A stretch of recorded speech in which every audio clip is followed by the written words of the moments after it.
Hi there! With the newly introduced standard banner rate-up selection, I wanted to take the time to go over each of the 6 available characters to help you determine their order of priority and the value of their duplicates. I'll briefly go over the effects of their individual upgrades and explain their minimal and optimal stopping points. Don't feel discouraged as some of these units need high dupe levels for optimal performance. This guide is meant to outline a long-term pulling plan and is not intended to entice spending. You may also use this as a reference to decide which units you want to invest your resources into, knowing they'll get better the more 50-50s you lose to them. Whether you're a day 1 player who's been saving their pulls for this update or a new player just starting out and in need of advice, I hope this guide proves useful either way. Without further ado, let's get to it. The main priorities from the standard banner are Qiongjiu and Tololo. Both are the core DPS of their respective elements and are required to run their teams. If you're watching this around the time of making this guide, Qiongjiu should be your first priority. Throughout the first year of the game's existence, her relevance never diminished. She is universally useful for any single target fight since her support actions deal significant damage and provide amazing utility. Moreover, the burn team is favored by the developers, continuously receiving powerful new characters that synergize well together. For general use, Qiongjiu is already a valuable pickup at V0. Her own damage aside, she contributes significantly just by equipping a third fixed key, which reduces a target's defense by 30% before an attack. However, for the burn team specifically, she requires more upgrades to unlock an important synergy. Unfortunately, her first 2 upgrades add absolutely nothing to her kit. Her V1 upgrades her first skill to grant an extra 15% damage bonus for 1 support attack when she scores a kill using her S1. However, her S1 already provides a 15% damage bonus upon use without any conditions. Strangely, this upgrade imposes a strict kill requirement for the increased damage bonus. While this may be fine for mobbing stages, Qiongjiu's primary use is boss fights, which don't grant any kills. Essentially, her V1 is irrelevant. Her V2 is even worse. It grants her second skill a guaranteed critical rate against targets with overburn. While overburn application is no issue for the burn team later on, it's still an excessive requirement for such a lackluster effect. Depending on your equipment, your Qiongjiu will likely already reach a 70 to 80% crit rate. This upgrade merely pushes it to a guaranteed 100%. To make matters worse, once the burn team's roster is more complete, Qiongjiu will use up all her support actions every turn, meaning the only skill she'll be using is her ultimate. In other words, her V1 and V2 may as well not exist. Thankfully, the remainder of her upgrades are all useful because they affect her support actions. Her V3 is functionally the most important upgrade in her kit, as she will now apply overburn to the targets of her action support. While overburn alone doesn't offer much beyond slight extra damage and enabling phase strike sets, it's the core mechanic of the burn team. As shown here, Xenia's single target attack initiates Qiongjiu's action support, which applies overburn after the damage is done. Overburn is the triggering condition for Shakri's assist, causing her to add her action support to the attack. In the early iterations of the burn team, overburn is somewhat difficult to apply consistently. Without Qiongjiu's V3, it's nearly impossible to trigger more than 1 support action per turn from Shakri. With this upgrade, simply making multiple single target attacks will repeatedly trigger overburn. Even better, Shakri's S1 allows her to trigger her support twice with 1 attack. Here, you see her apply overburn by herself, immediately followed by her assist. Then, Qiongjiu applies overburn once more, triggering a second assist. Even with the upcoming fire units, Qiongjiu's V3 remains crucial to the team, as most future characters initiate their support actions upon overburn application. Here's a teaser of what you can expect from the team once it's complete.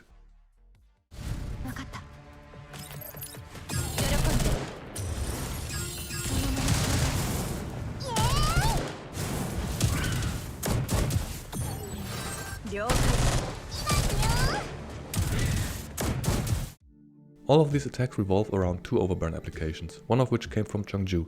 Without her V3, the burn team synergy will suffer significantly. Outside of the burn team, the only real benefit is the additional 10% damage bonus. With that said, it should come as no surprise that her V3 is the minimum required investment. Before anything else, this should be your first goal, unless you plan to skip all fire units. Next, her V4 applies vulnerability to targets, increasing their damage taken by 10%. Unlike her defense reducing fixed key, which triggers before the ally's attack and immediately applies to the target, her V4 only activates before Qiongjiu's own damage. For instance here, Shakri's attack does not benefit from the debuff.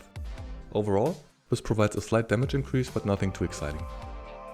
Moving on, her V5 is her ideal stopping point if you want to maximize Qiongjiu's potential.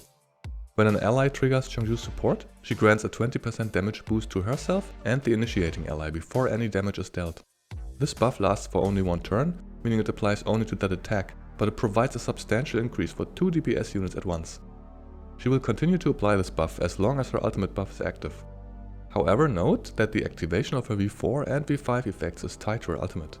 In this example, I did not activate Qiongjiu's ultimate before Xenia's attack, so neither of them received the 20% damage buff and the enemy was not affected by vulnerability. Finally, her V6 adds 10% more damage against targets without cover, which applies to most bosses. It's a decent passive damage increase, but not worth aiming for. Before we continue, let's quickly recap. Qiongjiu is fully functional at V0 for general purposes and can fit into any team that deals single target damage. Her V3 unlocks her core functionality for the burn team and should be your first goal. If you wish to invest further, V5 is the ideal stopping point since it's the last upgrade that truly matters. Moving on to Tololo. Depending on when you see this video, her value may change considerably. Until the introduction of her mod key and the release of Springfield with the first year anniversary, she is a decent single target DPS without a proper team.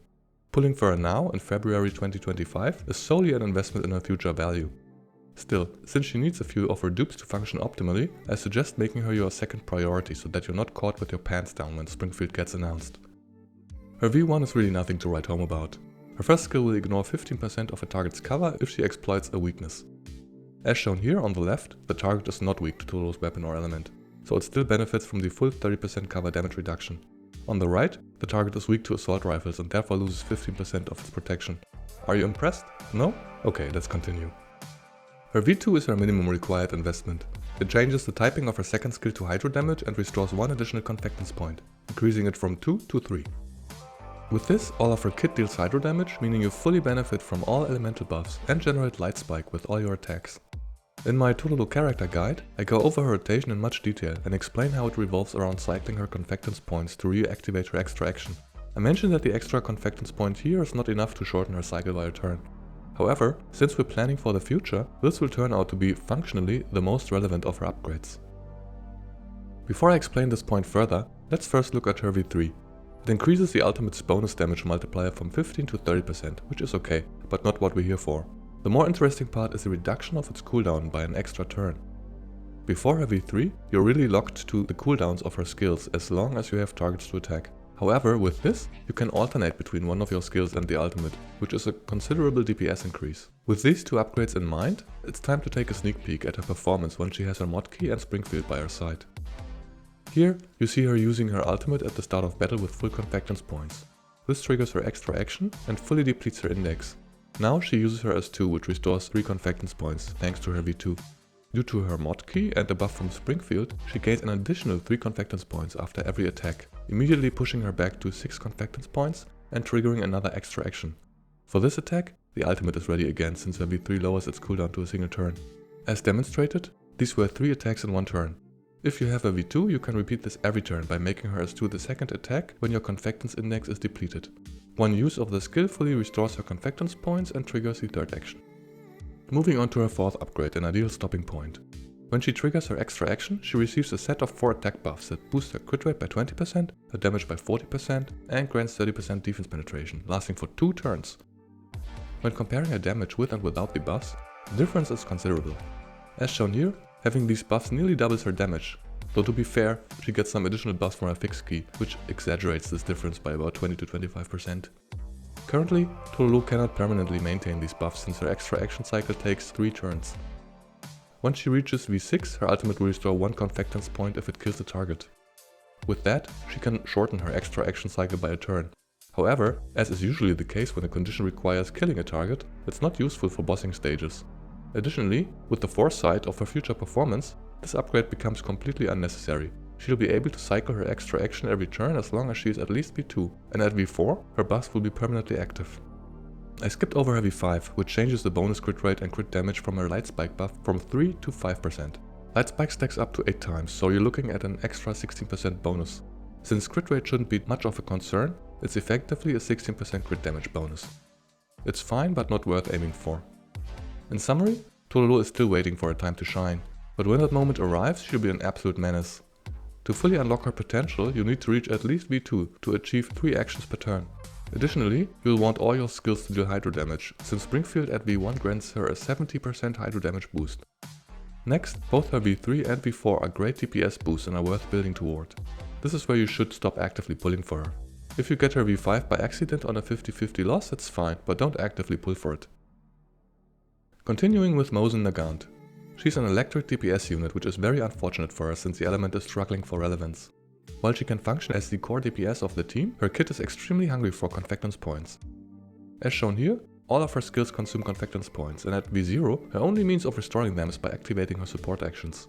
Since using her S2 is pretty much a prerequisite for the other two abilities to deal electric damage, you're either spending 2 or 5 confectance points per turn, and you can regenerate a maximum of 4 confectance points. Her V1 starts to address this issue by refunding the cost of her S1 if you exploit a weakness. As shown here, she starts with 3 confectance points. The target is weak to electric damage, so by using her S2 and S1 together, she uses up 2 points but regains 1. It's still net negative though, and the difference is too minor to meaningfully affect her rotation. Next, her V2 introduces the buff Unshakable Confidence to her kit. She gains a stack with every support action and can accumulate up to 4 stacks. The buff adds 5% crit rate and damage per stack to her next ultimate, which then resets the stacks. The buff's effect is not too relevant on its own, but becomes important in light of her V3. With this upgrade, she now gains 1 confectance point per stack when she uses her ultimate. As shown here, she has 2 stacks of Unshakable Confidence and full confectance points. She spends 1 confectance point by using her S2, so that her ultimate deals electric damage with an added extra damage bonus. With her ultimate, she spends another 4 confectance points, normally leaving her at 1 confectance point. Now with the consumption of these stacks, she regains 2 confectance points and is back at 3 confectance points.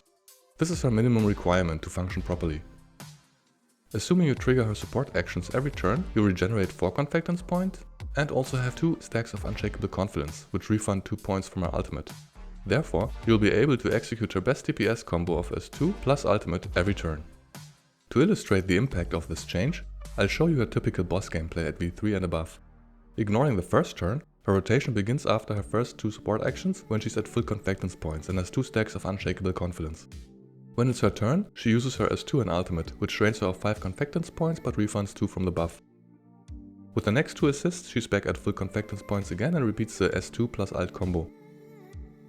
This is her most powerful gameplay loop and continues for as long as you manage to activate her action supports.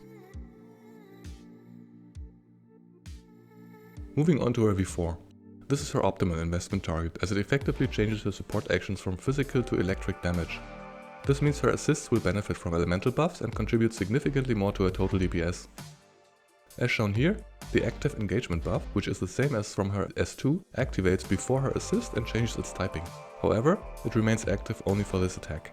Her V4 is not as game-changing as her V3, but without it, her damage is awkwardly split between physical and elemental attacks, which is particularly bad when running her in her own team.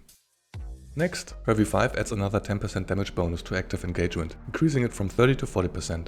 It's a minor DPS increase, but nothing too exciting. Additionally, it speeds up the availability of the S2 shock buff from every 3 turns to every other turn. The issue with electric debuffs like paralysis is that bosses are immune to them, as shown here. Since Mosin is a single target DPS character and bossing is the most relevant late game content, the secondary effect is completely irrelevant. Finally, her V6 increases the number of her support actions by 1 and allows her to assist whenever enemies are affected by electric debuffs. Without this upgrade, she only assists when an enemy with a broken stability index is attacked, so this makes activating her assists easier. I couldn't test her V6 myself, but I'm assuming these extra support attacks count toward the total limit of 3 support actions per turn, therefore the overall DPS increase would likely be minor. To summarize, Mosin and her team are still waiting for some attention from the developers. Unlike Qiongjiu and Tololo, she has not yet received a mod key, so many of these considerations may be thrown out the window once that releases. With our current knowledge, however, you'll want her V3 to unlock her best rotation, which is just an endless loop of S2 plus ult as long as you get her support actions in. Reaching her V4 will be a great stopping point, as she will then deal electric damage with her entire kit. You'll get the remaining 2 duplicates eventually, since she'll make sure to spook you on the occasional 50-50 loss. Moving on to Peritya. She's the queen of AoE damage and heavily relies on her teammates doing the same to activate her support actions, which recharge her confectance points.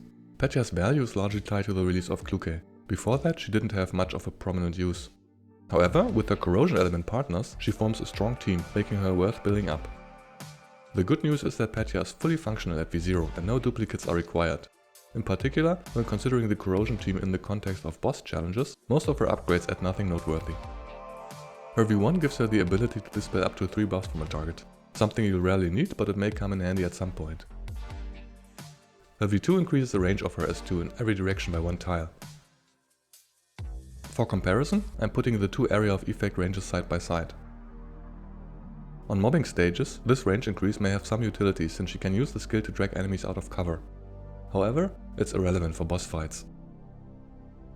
Next, her V3 increases the damage bonus capped for her ultimate. Previously, you could get up to a 50% damage bonus for hitting up to 3 targets. Now, you get a 25% damage bonus for up to 5 targets. It's pretty underwhelming. Her V4 also affects her ultimate. This time, it's area of effect. Her ultimate attacks targets in a large area around her, but skips the 2 tiles immediately surrounding her. With this change, only one surrounding tile is skipped. Next, her V5 makes it easier for her to regain convectance points. This upgrade is only relevant if you struggle to reliably activate her support attacks. If you're playing her in the corrosion team with a borrowed V6 Qiongjiu, you definitely won't struggle with that. Finally, her V6 is actually a good upgrade if you run her with a V6 Qiongjiu. Giving her 4 extra support actions significantly increases her DPS. While I don't recommend pulling all the way to her V6, if you happen to lose enough 50-50s and end up with her, at least you won't feel too bad about it. To illustrate why she is so valuable with a V6 Qiongjiu, here's a small teaser.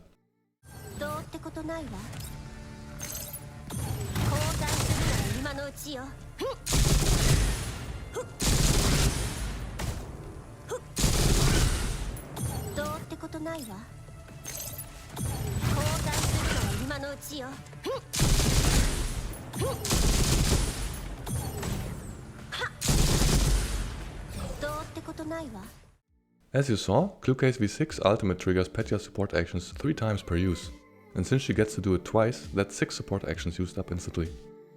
In conclusion, having just one copy of Petya is enough to unlock all her functionality. If you plan to get a V6 Qiongjiu or have guildmates who will, Petya's V6 makes the corrosion team even stronger. Nevertheless, I don't recommend pulling for Peritya. After all, she can be obtained outside the gacha from the mystery box in the dispatch room. The chances are pretty low though, and you only get 5 attempts per week. You can convert resources for additional attempts, but since those are scarce as well, I doubt anyone can spare much. In any case, I'd simply rely on either losing a 50-50 or getting lucky with a box to secure a copy of Peritya and be done with it.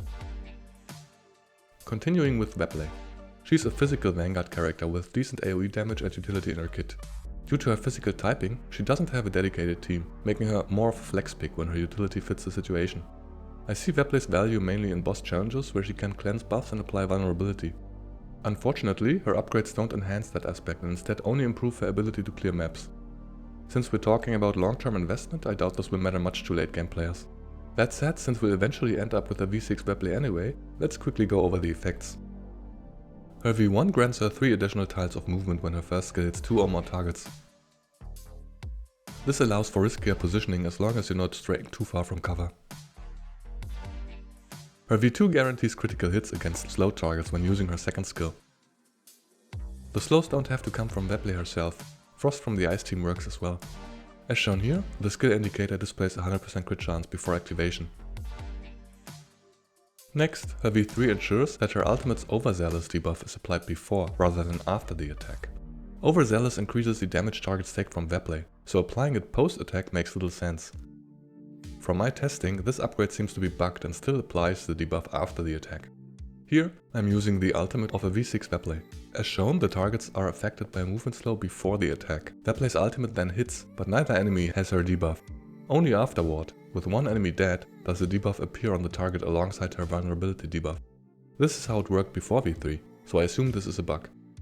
Moving on to her V4. Normally, she applies movement reduction to enemies when she moves at least 5 tiles. With this upgrade, she only needs to move 3 tiles. Since she's highly mobile, this change doesn't have much impact, but it does make things slightly easier. Next, her V5 allows her to root enemies that are already movement debuffed before her attack.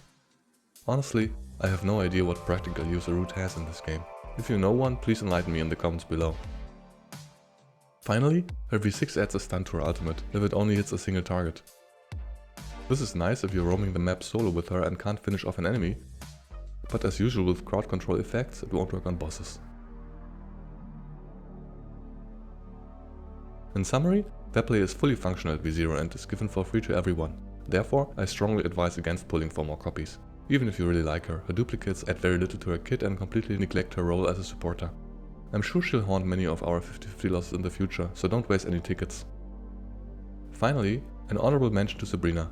She's a Hydro Bulwark who pairs well with Tololo because she creates Hydro tiles that afflict Hydro weakness on enemies. Her AoE abilities also help quickly stack up Light Spike.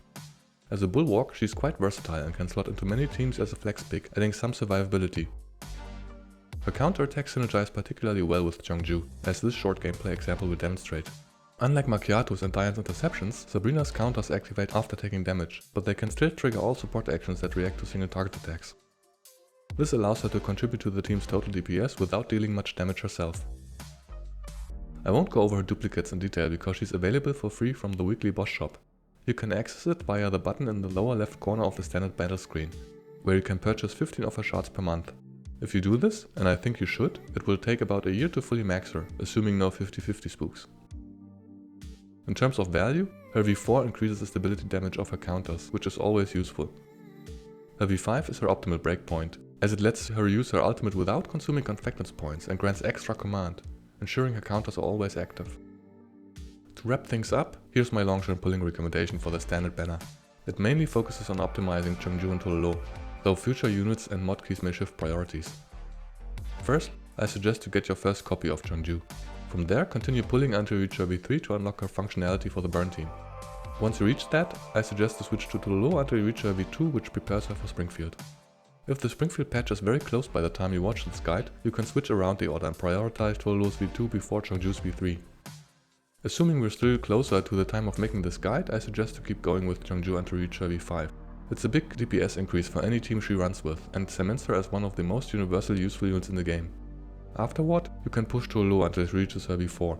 That sets you up nicely for the arrival of Springfield and her mod key. Only then I suggest to start pulling for Mosin. Who knows, by the time you get there, Electric will be good and she's received a mod key to boost her power to Tololo levels. Here's to hoping. And with that, we've reached the end of this guide. I hope my breakdown of these upgrades and their impact helped you decide how to spend your standard banner pulls. My recommendations take a long-term approach and account for occasional, hopefully infrequent 50-50 losses. So just be patient and keep grinding. Let me know if this affected your strategy, or if not, what you plan to do. In any case, thank you so much for watching. See you next time.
引力により星の軌跡は変えられ、私たちは引き合わされました。